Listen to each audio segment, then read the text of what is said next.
I'm Tracy Baxter with today's Record Newswatch. Supporters of the Orange County-run Valley View Nursing Home have bought a little more time in their continuing battle to keep the facility open and in county hands.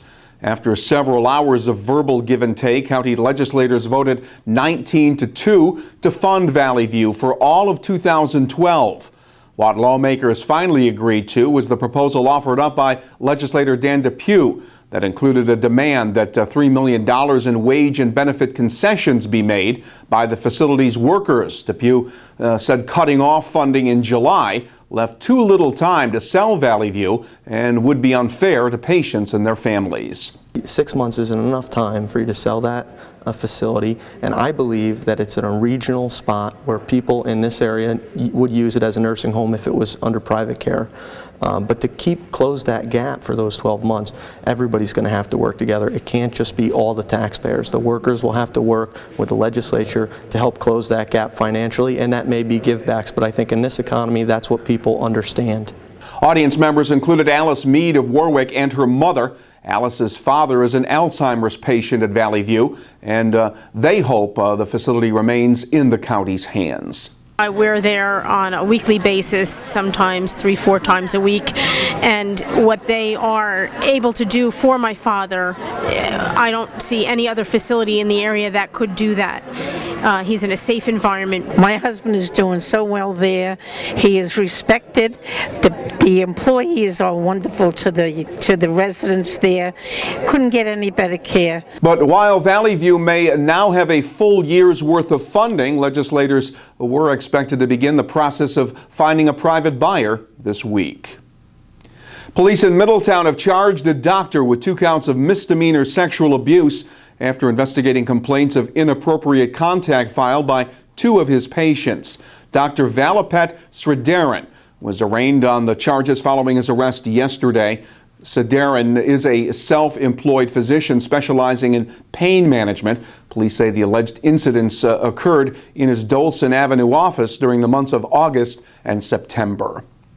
A former Village of Liberty mayor is facing a felony burglary charge after he and his brother allegedly broke into a local residence. State police say an off-duty sheriff's deputy spotted William Rube Smith and 53-year-old Robert Smith while they were burglarizing an unoccupied house on Upper Ferndale Road. The deputy held William Smith at gunpoint while his brother fled the scene. Following their arrests, both men were released on $5,000 bond. Rube Smith had served 3 terms as Liberty mayor prior to his re-election defeat in 2009. It's been more than 2 months since tropical storms Irene and Lee barreled through the region, but in places like the Ulster County community of Shandaken, the recovery is far from complete. While roads have been repaired and access restored, there are still plenty of reminders of the storm's devastation. More than 70 days after Irene, a car remains stuck in a tree along Esopus Creek off Fox Hollow Road in Shandaken, and lawns are still littered with personal property destroyed by the floodwaters. Reporter Michael Novinson returned to Shandaken to update recovery efforts and to talk with the storm's victims. His story will appear in tomorrow's Times Herald Record. Meantime, a flood relief benefit concert featuring Levon Helm and Natalie Merchant will be held Friday night at the Ulster Performing Arts Center in Kingston. A New York City man has been charged with felony identity theft as part of a widespread investigation involving stolen credit card information and a link to Orange County. 27-year-old Sekou Toure was arrested for his alleged role in an operation that used the credit card numbers to buy untraceable gift cards. The investigation determined that Russian computer hackers accessed the credit card info through computers at the Smoker's Choice business headquarters in Orange County. Toure had recently served time for trying to buy gift cards from the town of Walkill Walmart with forged credit cards. More than 200 Hudson Valley residents were reportedly victimized by this latest identity theft scam. And town of Walkill police are continuing their appeal to the public for information that can lead to an arrest following a shooting Saturday night that seriously injured a 19-year-old South Fallsburg woman. Police say Alona Carter was shot in the head while sitting in a car parked at the Howard Johnson Motel off Route 211. Carter remains in critical condition at Westchester Medical Center. Anyone with information is urged to call Town of Walkill Police. The number is 692-6757.